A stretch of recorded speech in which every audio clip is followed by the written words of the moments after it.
하겠습니다. 함께 교독하도록 하겠습니다. 제가 6조를 먼저 읽도록 하겠습니다. 또 내가 들으니 허다한 무리의 음성과도 같고 맑은 물소리와도 같고 큰 우레소리와도 같은 소리로 이르되 할렐루야 주 우리 하나님 전능하신 이가 통치하시도다. 우리가 즐거워하고 크게 기뻐하며 그에게 영광을 돌리세. 어린 양의 혼인 기약이 이르렀고 그의 아내가 자신을 준비하였으므로 그에게 빛나고 깨끗한 세마포 옷을 입도록 허락하셨으니 이 세마포 옷은 성도들의 옳은 행실이로다 하더라. 천사가 내게 말하기를 부족하다. 어린 양의 혼인 잔치에 청함을 받은 자들은 복이 있도다 하고 또 내게 말하되 이것은 하나님의 참되신 말씀이라. 함께 읽습니다. 내가 그 발 앞에 엎드려 경배하려 하니 그가 나에게 말하기를 나는 너와 및 예수의 증언을 받은 내 형제들과 같이 된 종이니 삼가 그리하지 말고 오직 하나님께 경배하라. 예수의 증언은 예언의 영이라 하더라. 아멘. 오늘 어린 양의 혼인 잔치에 대해서 생각을 해보도록 하겠습니다. 지난 시간에 우리는 두 번의 할렐루야 이제 합창이 울려 퍼지는 광경을 이제 살펴보았죠.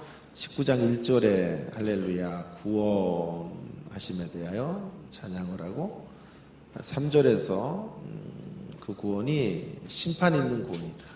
그래서 그 구원으로 인하여 연기가 올라가는 바벨론이 영원토록 멸망하고 세세토록 연기가 올라가는 그런 광경을 보면서 두 번째 할렐루야가 울려 퍼지고 있는 광경을 보았습니다.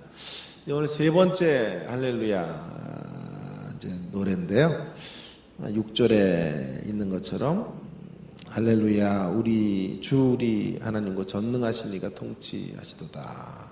그러면서 그분의 통치로 인해서 생겨지는 결과가 이제 7절 이하에 혼인 예식이 벌어지게 되는 것으로 인해서 기뻐하고 있는 하늘의 무리들의 모습들을 이제 보게 되는 것입니다. 먼저 혼인 예식의 스케치를 한번 좀 해보고 싶습니다. 그리고 그에 대한 이제 적용을 좀 하는 순서로 말씀을 상고해 보겠는데요. 일단 그 혼인 예식이라고 하는 것, 어린 양의 혼인 기약이 이르렀다.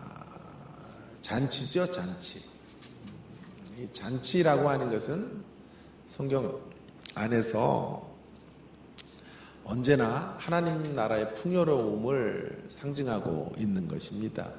요한복음 2장 같은데 보시면 예수님의 첫 번째 표적이 가나 혼인잔치였거든요. 왜 혼인잔치로 가셨을까? 그분이 어떤 하나님의 나라를 우리 가운데 가지고 오셨는가 하는 것을 제일 먼저 알리고 싶으셨기 때문일 것이다. 그렇게 말할 수 있겠습니다. 포도주가 모자르죠? 인간의 문제예요. 인간의 문제는 모자람이에요. 타락한 인생의 가장 큰 문제는 자원이 부족해진 거죠. 원래는 하나님의 자원을 다 끌어 쓸 수 있는 그런 존재였고 에덴 동산에 있는 사실은 선악과가 아니라 생명나무 실과를 먹었어야 해요. 그걸 먹었으면 이제 하나님과 함께 영원한 생명을 누리면서 더 풍성한 세계로 이제 성장해 갈 수 있었을 텐데 선악과를 다 먹게 되면서 에덴에서 쫓겨나죠. 그래서 자원 결핍의 자리로 떨어진 거예요. 인생의 모든 문제는 다 여기서 생겨지는 거예요. 타락의 결과로 자원이 없는 것. 그러니까 세상이 정글의 법칙이 지배하고 하는 것이 되어버리고, 자원은 하나인데 그 자원을 얻으려는 사람은 수천 수만이 되니까 경쟁이 생기고 싸움이 생기는 거죠. 그래서 인류의 역사만큼 긴 것이 전쟁의 역사. 포도주가 모자란지라는 바로 그런 인간 실존의 모습을 말해주는 거예요. 그런 우리들의 모습 속에 예수님 왜 오셨는가? 이 결핍의 문제를 해결하시기 위해 오신 거예요. 그래서 예수님이 잔치하는 것과 같은 하나님의 나라의 세계로 우리를 초청하기 위해서 오셨다. 그래서 그분이 오심으로 양적인 풍성함, 7 항아리에 가득 이렇게 포도주가 만들어지고, 뿐만 아니라 질적으로도 풍성해요. 양적인 풍성만이 아니라 그 정도의 양이면 이제 유대인들은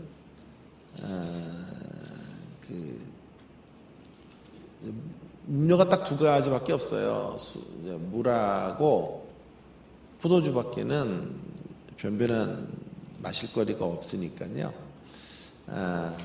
6 항아리군요. 돌 항아리 6에 채우게 되는데, 그걸 물을 희석해서 포도주를 마셨기 때문에 우리가 생각하는 뭐 술의 개념으로 이렇게 마셨다기보다는 잔치의 흥을 돋구기 위해 마신 건데요. 그러다 보니까 그 정도면은 몇 주 동안 한 3,000명 이상의 하객들이 먹을 수 있는 풍성한 분량의 포도주가 만들어진 거죠. 그것이 사인하는 것은 예수님께서 그렇게 풍성한 나라를 가지고 오셨다. 질적으로도 너무 좋아요. 그래서 그 잔치를 주관하는 이가 말하기를 100년산이로다 이렇게 얘기를 할 정도로 예수님이 양적으로 질적으로 새로운 세계를 가지고 오신 그림을 상징하고 있는 거죠. 그런 가나 혼인잔치의 그림의 온전한 완성이 지금 요한계시록 19장 6절 이하 말씀에서 성취되어지고 있는 것이다. 하나님의 나라는 이렇게 잔치하는 나라이다. 그런 가나 혼인잔치의 온전한 완성이 이루어지고 있는 장면을 오늘 성경은 우리에게 보여주고 있어요. 자, 2번째로는요, 여러분, 이제 신랑인데요. 신랑. 이 신랑은 어떻게 기록이 되어 있냐면요. 신랑 입장하는 소리와 함께 신랑이 이제 등장을 하는데, 그 신랑은 어린 양으로 소개되어져 있어요. 왜 하필이면 어린 양일까라는 질문을 좀 던져볼 필요가 있는데요. 어린 양이라고 하는 것은 예수님의 여러 칭호들 중에 하나일 텐데요. 유독 어린 양을 계시록은 굉장히 선호하고 있어요. 마지막에도 신랑 예수님 이렇게 말하지 않고 어린 양 예수님으로 소개하고 있단 말이에요. 그건 왜 그런 거 하니? 이 결혼식이, 세기의 결혼식이 이루어지는데요. 우리 모두와 우리 성도들과 예수님, 신랑 되신 예수님이 결혼식을 하는데, 또 어떤 분은 또 이런 얘기 하니까 무슨 남자가 신랑이 되냐, 막 이렇게 짜증이 나요. 자, 그런 얘기 하면은, 이게 다 상징적인 의미잖아요. 우리 모든 성도들이 하나님의, 주님의 신부이다. 이런 메타포죠.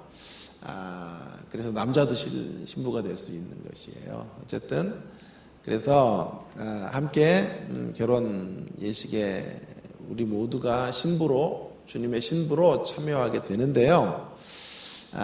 그 결혼이 성사되는 근거가 우리들의 자격이나 우리들의 어떠함 때문에 생겨진 게 아닌 것을 알려주려는 거예요. 주님의 공로로 인하여 우리가 신부가 되었음을 알려주는, 특별히 어떤 공로요?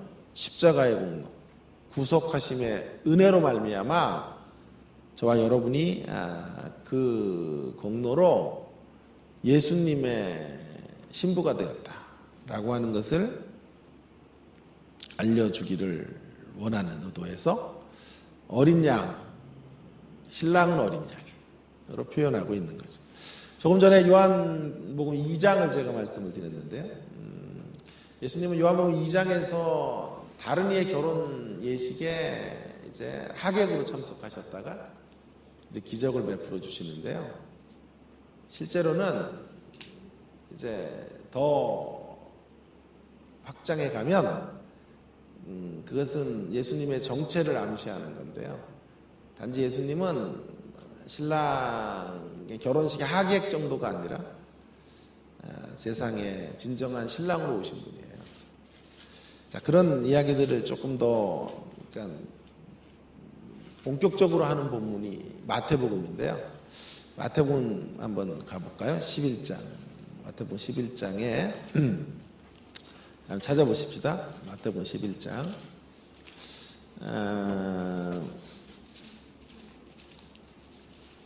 마태복음 11장 16절부터 비유 하나가 나오는데요.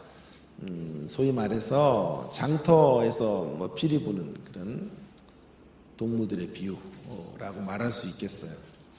근데 이 비유가 나오기 전에 이제 12절에 우리가 많이 오해하는 이런 구절 하나부터 생각을 해볼 필요가 있겠는데요. 자, 마태복음 11장 12절에 이렇게 성경은 말하죠. 세례 요한의 때부터 지금까지 천국은 침노를 당하느니 침노하는 자는 빼앗느니라. 우리가 많이 들었던 메시지가 아니에요. 천국은 침노하는 자의 것이다. 적극적으로 침노하고 무례하면 무릅쓰고라도 쟁취하고 때를 써서 얻어내는 자, 그런 자에게 천국이 임한다. 그런 자가 천국을 획득하게 된다. 그래서 적극적으로 침노하자, 이런 이야기들을 이제 많이 했는데요. 그럴 수도 있지만요. 좀 그런 설명이 문맥 가운데 좀 자연스럽지가 않아요. 오히려 굉장히 수동태거든요. 이게 수동형으로 좀 읽어야 될 것 같아요. 천국은 침노당한다. 무슨 말입니까? 천국이 침노당한다라고 하는 말은 그리고 그 침노당하는 자들에 의해 빼앗기느니라라고 하는 것은 뭐냐면 끊임없이 복음을 전하는 사람들의 걸음이 그것들을 방해하는 세력들에 의하여 공격당한다 라고 하는 거예요. 방해하는 세력들에 의하여 숱한 어려움을 겪게 되는, 그래서 천국은 그렇게 침노당하게 되는 형태로 하나님의 나라가 이 땅 위에서 펼쳐져 가게 되는 것을 말하는 거예요. 우리가 적극적으로 뭘 이렇게 거머쥐고 욕심을 크게 내서 어떤 일들을 할 때 천국은 침노하는 자의 것이니까 우리가 먼저 진취적으로 나가서 적극적으로 뭐 축복의 선물 꾸러미를 거머쥐자, 이런 식의 이야기가 아니고요. 오히려 정반대의 이야기예요. 우리가 걸어가는 이 천국 하나님 나라의 사역은 언제나 그것들을 방해하는, 그래서 그 하나님의 나라를 침노에 들어오는, 그래서 그 하나님의 나라의 영역들을 빼앗아가는 자들의 어떤 도전장 속에 하나님의 나라가 이루어져 가고 있다라고 하는 것을 말해주는 거예요. 자, 그 증거가 이제 밑에서 있는 16절에 있는 비유거든요. 그 비유도 이제 좀 오해를 좀 하는 것 같은데요. 비유도 잘 풀어야 돼. 이 세대를 무엇으로 비유할까? 비유하건대 아이들이 장터에 앉아 제 동물을 불러 이르되 우리가 너희를 향하여 피리를 불어도 너희가 춤추지 않고 우리가 슬피 울어도 너희가 가슴을 치지 아니하였다 함과 같도다. 요한이 와서 먹지도 않고 마시지도 아니하매 그들이 말하기를 귀신이 들렸다 하더니 인자는 와서 먹고 마시매 말하기를 보라 먹기를 탐하고 포도주를 즐기는 사람이요 세리와 죄인의 친구로다 하니 지혜는 그 행한 일로 인하여 옳다함을 얻느니라. 여러분 여기서 이 구절은 이제 12절에 근거해서 읽어야 돼요. 천국이 침노당한다라고 하는 수많은 방해 공작을 통해서 위협받는다. 그러면서 하나님 복음이 증거된다라는 전제 아래서 그 비유를 이야기하고 있는 거예요. 여기서 피리를 불어도 춤추지 않고 슬피 울어도 가슴을 치지 아니하는 존재는 누굴까요? 여기 이제 보통은 세상이 그런 거라고 생각하는 거예요. 세상의 앞에서 우리가 피리를 불어도, 피리를 분다는 건 결혼식 같은 거거든요. 즐거운 일을 고해도 춤추지 않고, 애통하는 일, 장례식 같은 게 벌어져도 통곡하지 않는 이 냉정한 시대, 이 냉담한 시대, 반응할 줄 모르는 시대를 말하는 것처럼 생각을 하는데요. 그런 얘기가 아니에요. 그런 얘기가 아니고요. 여기서 놀이를 하는 아이들은, 놀이를 제안하는 아이들은 이 세대의 불신앙을 대표하는 유대의 종교 지도자들을 상징해요. 그래서 이런 놀이를 이제 하는데 피리를 불기도 하고 또 가슴을 치는 놀이를 제안하는데 반응하지 않나요? 누가요? 요한이요. 누가요? 예수님이요. 첫 번째 반응하지 피리를 불어도 너희가 춤추지 않고는 요한의 반응이에요. 피리를 불어도 춤추지 않는다라고 하는 말은요.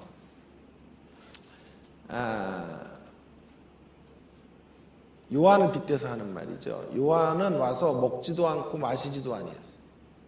그랬더니 요한을 향해 말하는 거예요. 피리를 불어도 넌 울지도 기뻐하지도 않아.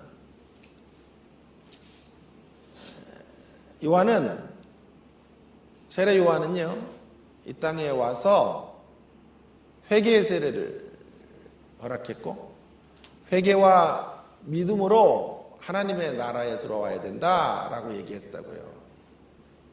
그랬더니 피리를 불어도 반응하지 않는 자로 취급하는 거예요.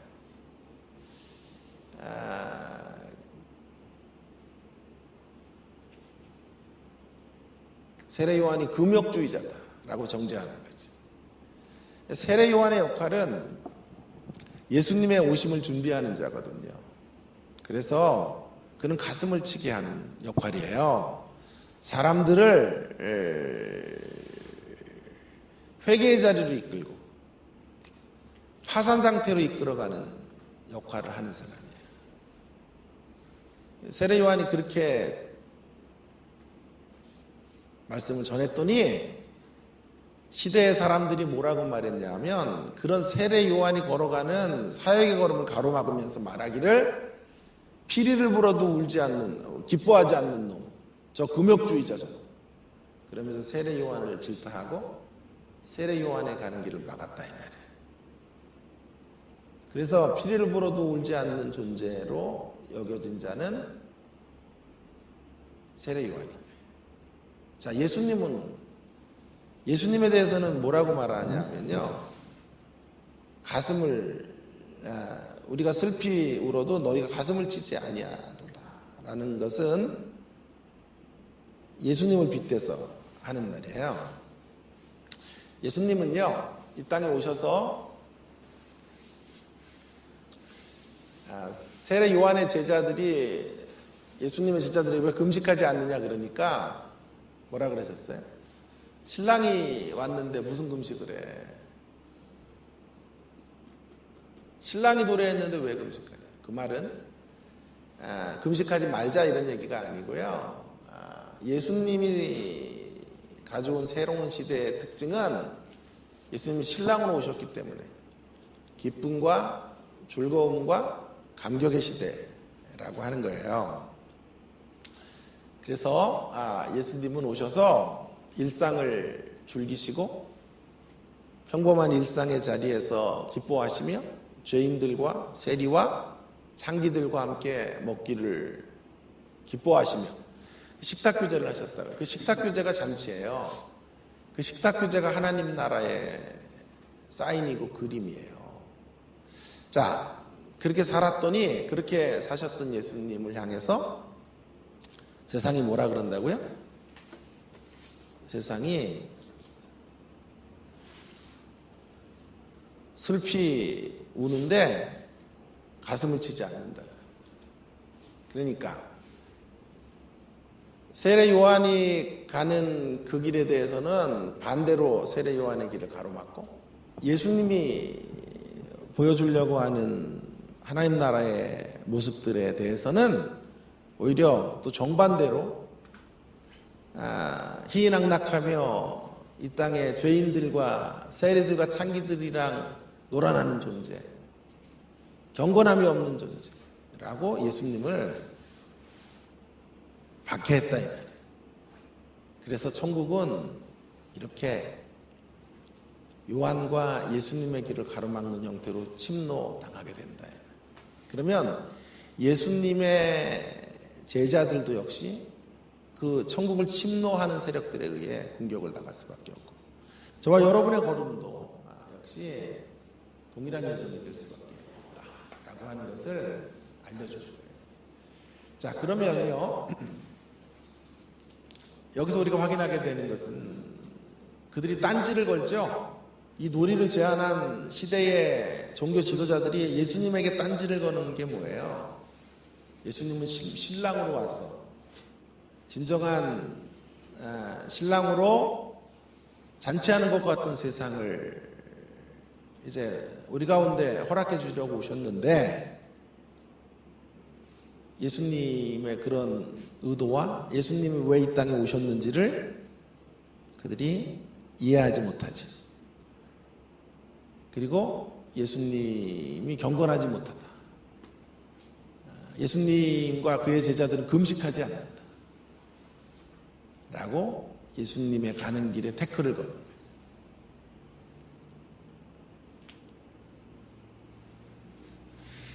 자, 여기서 우리가 확인하게 되는 예수님의 정체는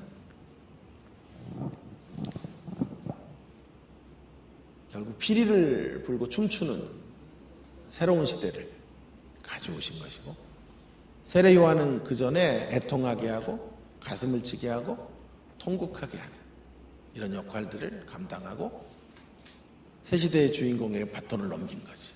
그래서 새로운 시대가 예수님에 의해서 도래하고 결혼 예식이 이 땅 위에 벌어지는 것과 같은 일들이 펼쳐지게 되는 거예요. 그런데 세상은 그것들을 다 못마땅해 여기면서 세례 요한에게는 기쁨이 없다고, 즐거워하지 않는 자라고, 금욕주의자라고 욕하고, 예수님에게는 반대로 경건함이 없다고, 가슴을 치는 일이 없다고, 그저 먹고 마시고 즐기고, 예수님 별명을 이렇게 진 거예요. 먹기를 탐하는 자. 죄인의 친구로 먹기를 탐하고 포도주를 즐기고 죄인의 친구로서. 그래서 예수님의 길을 침노하고 천국을 가로막게 되는 이러한 일들이 벌어지게 된다는 거죠. 그러나 그런 방해에도 불구하고 예수님은 오늘 요한계시록 19장 6절 10절에서 진정한 신랑으로 그분의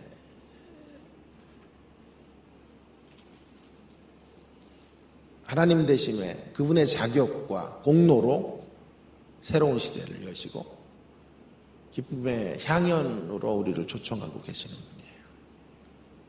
우리는 사실은 이 사실 때문에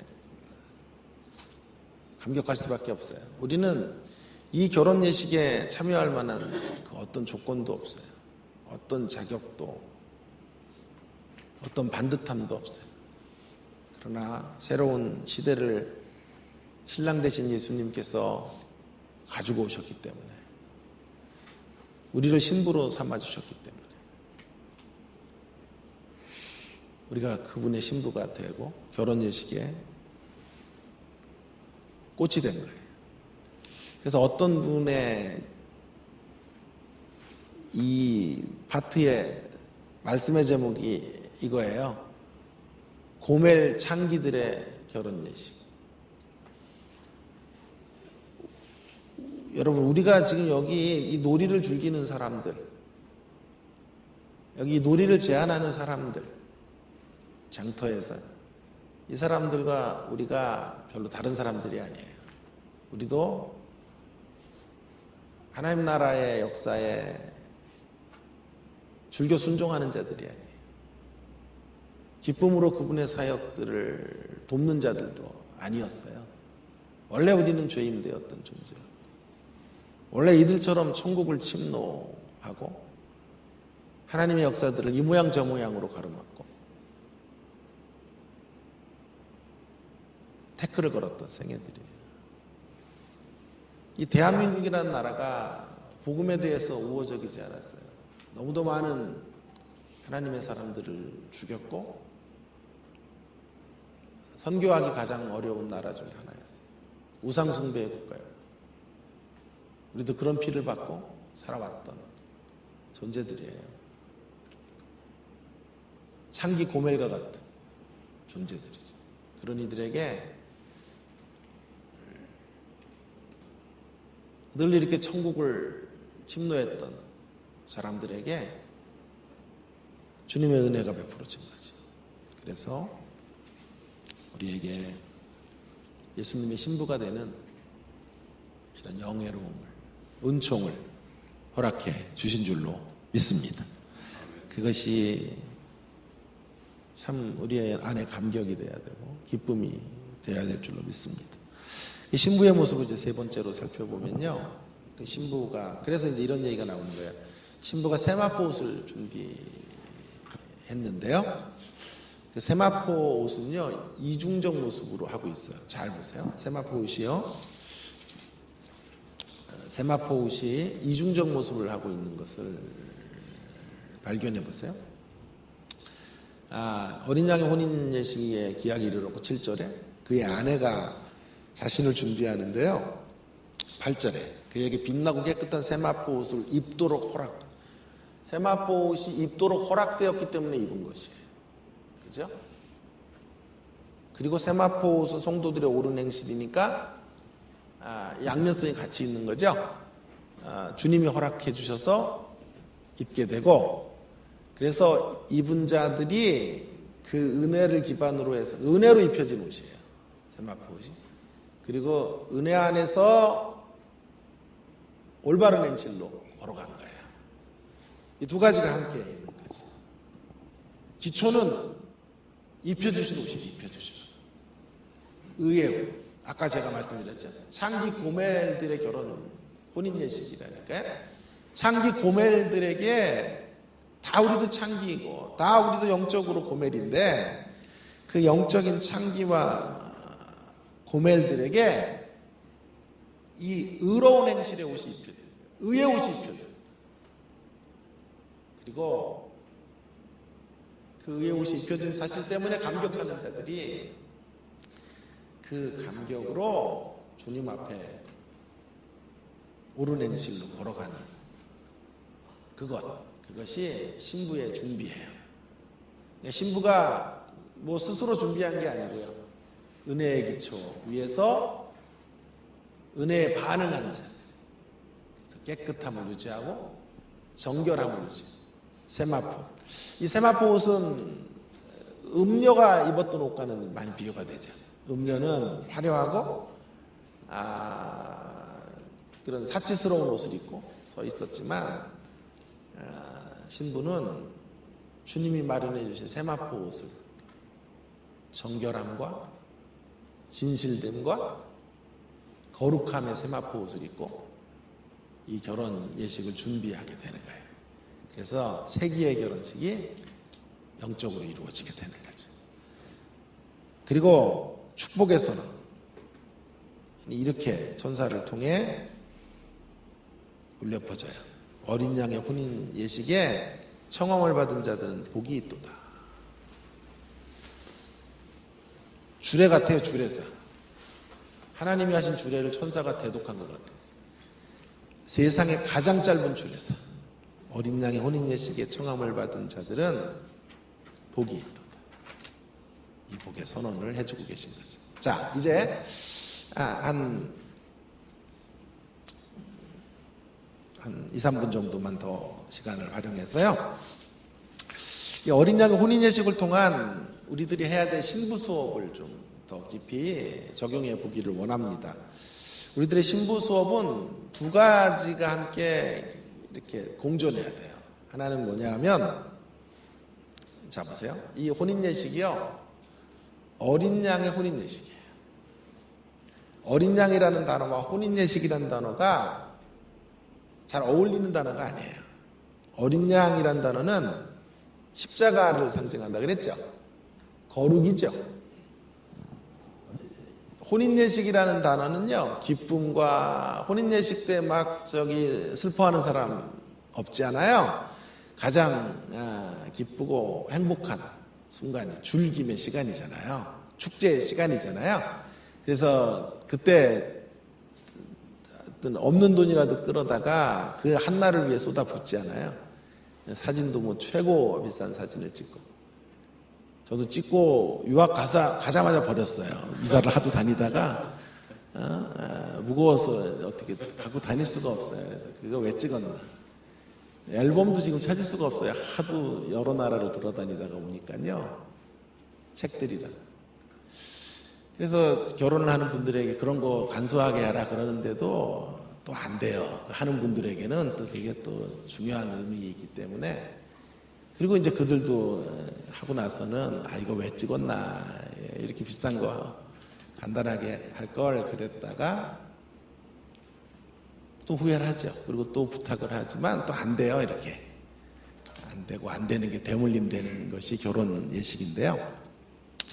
어쨌든 이 두 가지 상극과 같은, 서로 이렇게 모순이 되는 듯한 어린 양의 혼인 예식이라는 단어가요, 서로 다른 영성의 모습이에요. 영성적으로. 그래서 두 가지가 공존해야 돼요. 어린 양과 신부됨이 공존하는 길. 어린 양의 길을 걷고 신부의 길을 우리가 걸어가야만 해요. 이 양면성을 다 가지고 있는 준비가 필요해요. 먼저는 어린 양의 길을 가야 돼요. 십자가의 길을 가야 돼요. 우리가 그리스도의 신부로 신랑을 맞을 준비를 한다는 말은 십자가의 길을 걸어간다는 뜻이에요. 어린 양이 걸어가신 그 길을 따라가는 거죠. 어린 양이 걸어간 길이 어떤 길이에요? 역설의 길이에요. 역설적 승리의 길. 세상을 이기는 거로 이겨요. 힘으로 남을 제압해서 이기는 방식.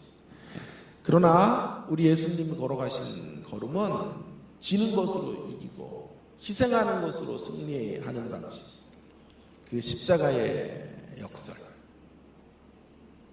그 십자가의 역설을 가장 잘 말해주는 게 어린 양의 길인 거예요. 그래서 미랄이 되라. 희생의 길을 걷도록 요청하고 계신 거죠. 신랑이 이 역설로 승리하셨듯이 신부들도, 그 길을 준비하는 자들도 이 길을 걸어가요. 두 번째로는요, 그러면서 그것만 있으면 안 돼요.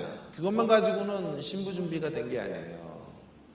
영성이 이쪽 영성에 이렇게 딱 바뀐 분들이 있어요. 늘 기독교를 얘기하면 단쪽이고, 늘 십자가를 지고 가자, 늘 고통의 길을 걷자라는 쪽으로만 풀려요. 근데 그건 기독교의 영성의 한쪽 면이죠. 전체가 아니에요. 또 한 가지 모습이 있어야 되는데, 어린 양의 혼인잔치를 준비하는 시간이에요. 혼인잔치. 혼인잔치를 준비한다라고 하는 것은요, 무언가를 회피하고 도피하는 게 아니에요.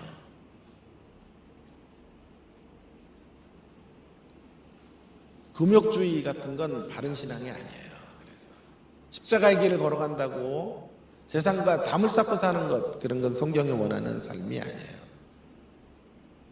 십자가만을 염두에 두는 기독교는 너무 어두운 기독교예요. 성경은 우리를 기쁨의 자리에 참여한 약혼녀들이다, 이렇게 말씀하고 계세요. 이 결혼이 깨질 확률은 없어요. 왜냐하면 예수님의 근거 위에서 고멜과 같은 우리들이 초대된 결혼식이기 때문에 반드시 성대한 결혼식으로 완성될 거란 말이에요. 오늘 하늘의 할렐루야 노래소리가 울려 퍼지잖아요.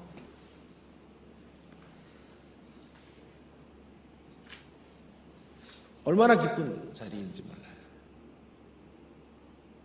신부는 이 신랑과의 결혼 때문에 기쁨을 이기지 못하는 자리로 가게 될 거예요. 우리가 이 땅에서 바로 그런 기쁨을 누려야 되는 거예요. 우리 교회는 주님의 십자가 교회인데요. 혹시 십자가만 지고 가자 이렇게 가면 안 되고요. 가로를 치고 주님의 기쁨을 누리는 십자가 교회가 돼야 돼요. 이 두 가지 영성이 같이 공존해야 돼요. 그 기쁨을 따라 이 땅을 살아가는 신부수, 단지 고달픈 십자가를 지고 가는, 이를 악물고 가는 신자의 모습은 성경의 그림이 아니에요. 즐거움과 기쁨이 우리를 지배해야 돼요. 누림의 역사가 있어요. 신부 수업이라는. 자, 그럼 어떻게, 이 질문에 어떻게 십자가를 지면서 기뻐할 수 있을까? 이 둘은 되게 모순되는 듯한 설명인데 조화가 불가능한 게 아니에요. 십자가를 지면서 얼마든지 기뻐할 수 있어요. 예를 들어서요, 제가 목사하잖아요. 설교는요 십자가의 길이에요. 어제도 말씀을 준비하고 잠이 안 와요. 이상하게 잠이 안 와서 흥분된 말씀이 이 정도예요. 오늘 요거밖에 안 되는 건데, 그러나 나에게는 정말 중요한, 내가 예수님의 신부구나 이런 생각을 하는데 좀 감동스럽고, 그래서 잠을 잘 수가 없어요.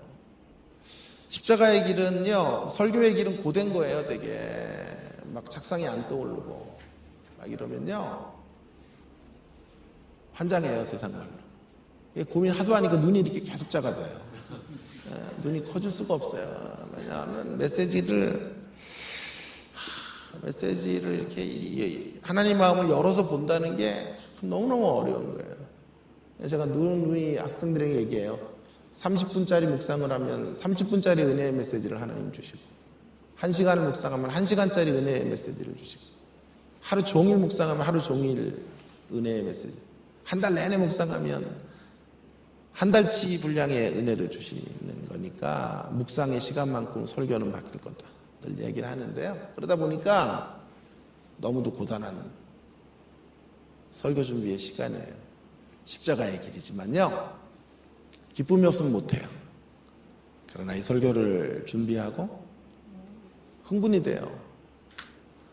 그리고 설교가 전달되어져서 다만 한 영혼이라도 꿈틀대고 변화를 받고 새로워지는 모습을 보면서 기쁨이 넘친다고. 그래서 다시 설교자로 사는 게 행복해요. 근데 또 설교를 준비하려면 또 먹구름이 몰려오고, 주님 저를 데려가세요 막 이런 기도가 생겨요. 로뎀나무 아래 엘리야의 기도가 막 생겨요. 십자가의 길이죠. 그러나 또 주일 설교를 하고 단지 한 영혼이라도 말씀을 듣고 소생하는 모습을 보면요, 그 기쁨이 제 안에 가득 차서 제 심령을 사로잡아요. 그래서 다시 주님에게 고백해요. 주님, 다시 태어나도 설교자가 될 것입니다. 그리고 이런 일들이 반복되면서 십자가의 길과 기쁨이 공존하는 설교 사역을 감당하게 되는 거예요. 한쪽만 있어갖고는 건강한 영성이 아니에요. 십자가의 길만 걸어가서도 안 되고, 기쁨의 길로만 걸어가서도 안 돼요. 분리가 없는, 거룩이 없는 즐김은 음료의 길이에요. 거룩은 없고 즐기기만 해요. 음료의 길이에요. 그것도 망하는 길이에요. 또 이것도 문제예요. 거룩만 있고 즐김이 없어요. 그럼 신부 수업을 안 받는 거예요. 거룩만 있고 즐김이 없어요. 누리질 않아요. 누리질 못해요. 하나님이 주신 가정도 누려야 돼요. 자녀들도 누려야 돼요. 저는 2달 전부터 고양이 한 마리를 키우는데 고양이도 누려야 돼요. 적응하기 힘들어요. 아직까지도 적응이 안 돼가지고 하나님 주신 모든 삶의 전 영역을 누리고 기뻐하고 커피 한 잔을 놓고도 감격하고 즐거워하는 우리가 되기를 바랍니다. 이 2가지 영성이 함께 공존하는 어린 양 신부되기 수업들, 주님 오실 때까지 감당하는 우리의 모습들이 되기를 주의 이름으로 축원합니다. 그러므로 어린 양의 신부 수업은 고달픈 인내의 시간이 아니라 매우 즐거운 인내의 시간이 되어야 한다. 주님은 기쁨으로 십자가를 지는 훈련을 하라 말씀하고 계세요. 개척교회 섬기는 것도 즐거워야 돼요. 네? 고달픈 십자가가 아니에요. 즐거운 십자가. 즐겁기만 해도 안 돼요. 십자가를 져야 돼요. 맨날 희낙낙만 해서도 안 돼요. 먹고 놀고 즐기자 그것도 아니에요. 십자가를 지고 가면서 즐기는 이 역사를 사는 이 모습이 어린 양의 신부의 모습이고 준비인 것입니다. 함께 기도하겠습니다. 오늘 주신 말씀 붙잡고 어린 양의 신부의 길을 건강한 영성을 가지고